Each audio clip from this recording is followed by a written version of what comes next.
Okay, kids, who wants to read a story? Can we read Stars on Mars, Miss Seuss? Of course.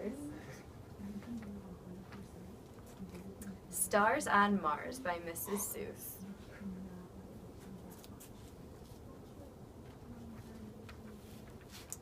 Once upon a time, in a land not so far away, we heard a meteor was headed Earth's way. We needed a plan to evacuate to the stars, so we built a spaceship and headed to Mars. In a land not so far off and so distant, we needed a plan for survival this instant. When we looked at the weather, we found it quite drastic, and then we thought an insulated dome would work fantastic. But we would need a way to power the place we would dwell, so we'll cover the outside in lots of solar cells. When picking a place for our new home, we decided the Gale Crater is where we'd build our dome. Where is the Gale Crater, you may want to know?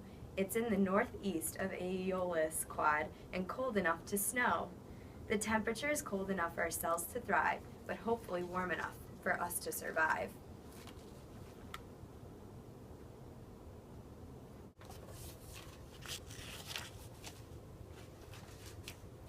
In order to not weigh down our flight, we needed a material that was fairly light. With a weight of about 12 kilograms a cell, the total weight in kilograms will be just over 1,000. How swell! With the dome rising tall at a height of 15 meters, there's enough room to fit a movie theater. To stretch over the dome, the cells need to be bendy, and a uniform look will make our dome trendy. Thankfully, thin film solar cells fit all these wishes. Now the only question is where to put the satellite dishes.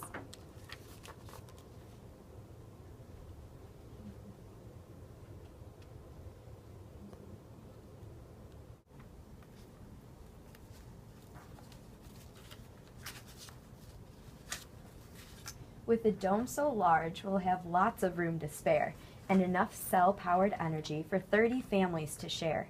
A family that uses the least amount of power lives in Maine, and figured in crisis times we could use just the same.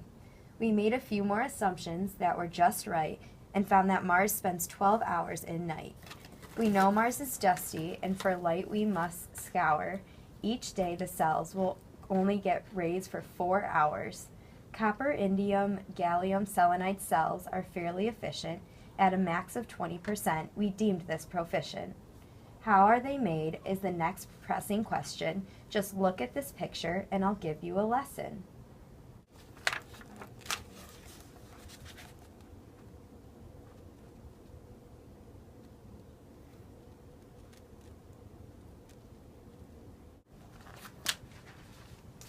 It has synthesis and deposition and annealing and more. With the addition of sputtering, you get solar cells galore.